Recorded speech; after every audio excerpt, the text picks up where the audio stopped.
tan pe ja jete cho ge ja akim ngoto ke agi peisio be jete log moy ja nyulu sernya man bolo mel tege ja bu gabri kangalete ang moy ja la ser bolo be jete ka waye gisio ngata sete ko kai moy ja la ser nyogu bolo gili sene ja jete agi motene ja ke agi peisio jete mbor tenela pai lo magero line ja nye nyu ka ma ja la ser aku ne ja bu gorela moy ja nyu la ser nyoman magero line ja nye ko ngat amagi nyurne ja nye ata malaria yang katekel ay ja bu coba karan jete le ye chokram che moy ja nyu la ser ma be jete ke ye ja ngat lo magi ja nyu ye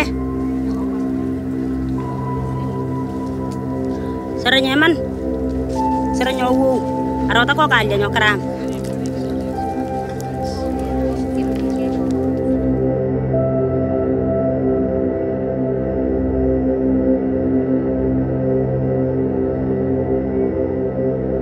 Yeah, so watching that again, it takes me back to the very first time that I waded out into one of those pools of water with goats and cows and children drinking, and thinking of the runny noses and the mucus around children's eyes. And there was joy, but there was sickness everywhere.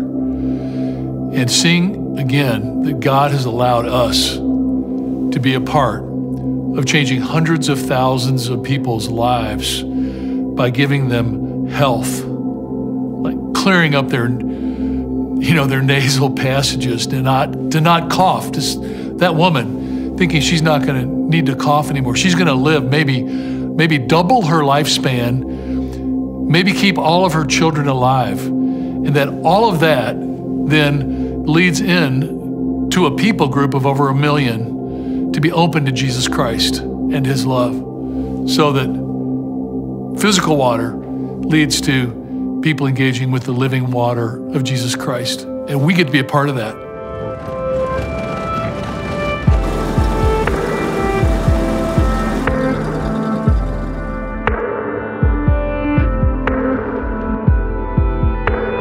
Thirteen of us got to travel to Kenya at the end of July to visit with the Pokot. One of the villages that we traveled to, our experience was to actually walk the path that they walk to get water every day. When we got to the village, we met at one of the homesteads, which would be where some of the families live.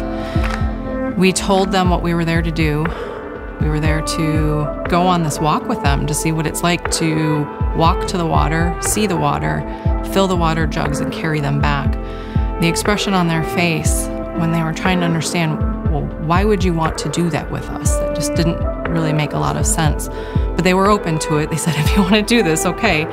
So they asked each of us to pick a partner. So there were these women standing there with their jugs, and we all just kind of walked up to find the woman that we were going to walk with.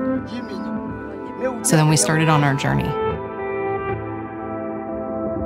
And we walked down into this reservoir, and I'm looking at this water and I'm thinking, okay, that's really dirty. Certainly wouldn't swim in it, and I wouldn't want to drink it.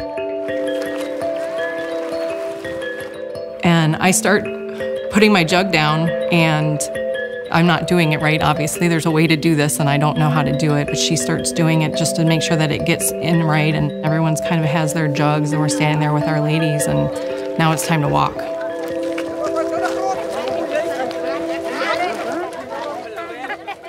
I couldn't imagine doing this every day. She does it with the baby on her back and this on top of her head. I will be honest with you, this was less than a mile that we walked. I felt like we walked 5 miles. It was hot. It was heavy. And knowing that they do this day in and day out. And during the drought season, when this reservoir is dried up, they have to walk 10 miles one way to get to the next water source.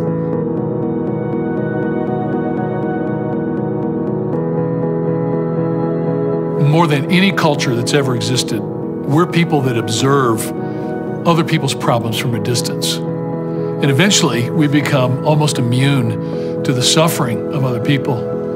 But God has put us in a situation not just among the Pokot, but with many other peoples, that we step in and all of a sudden we realize, yeah, these people that seem so strange or other than us are exactly like us. They have the same longings for their families and their children and to live.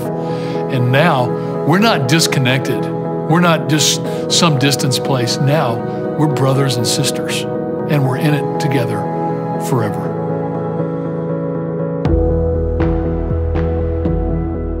So the process for a community to get a well includes initial meetings with them to understand, what's going on in their community, how far they're walking, and do an assessment. There is also the process of trying to figure out where is the water. We have geologists that look and try and figure out where we're going to drill. Through the whole process, the Pokot community is brought in as part of it.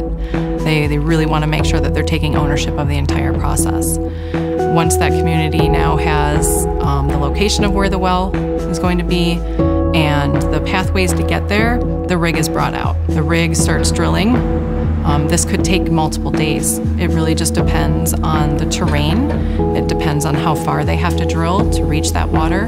But when it starts getting there, they can get to a point where they kind of know when they're going to hit that water, and that's when the community starts to come together and to try and be a part of that experience of hitting that water.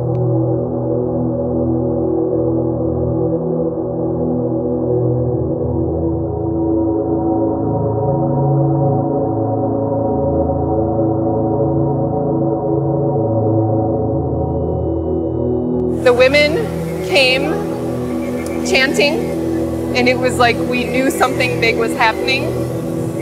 But when that water hit and it sprayed everywhere, I've never seen anything so amazing. It's like their life was changing right here and now.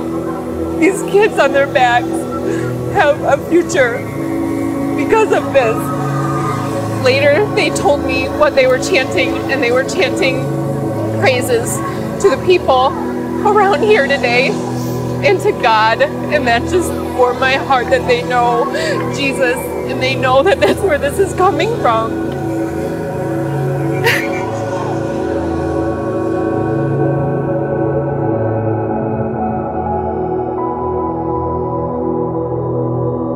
What's important for everyone to understand is the difference that we're making at Kensington, the difference that the Hope Water Project is making in lives. When you think about the 128 wells that have been dug since we've started this project, the over 250,000 people that have access to clean water, each one of them has a face, each one of them has a family, each one of them has a future, because of what Kensington and Hope Water Project are doing.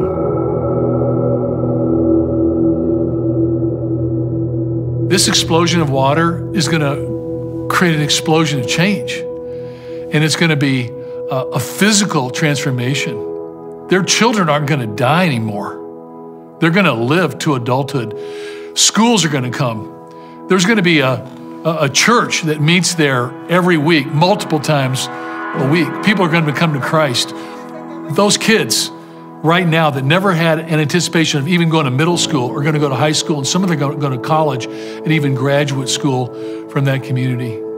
This is going to change everything. And at the center of it is Jesus Christ. Jesus moving and changing people. And they're not strangers. Now you've seen it. You know that they belong to us. We're in this forever. Right into eternity. And so when you make a special year-end Christmas gift to Kensington, you're not just a part of a physical transformation of a people. You're a part of them being transformed spiritually forever. They have now found hope, not only for this life, but for the life to come.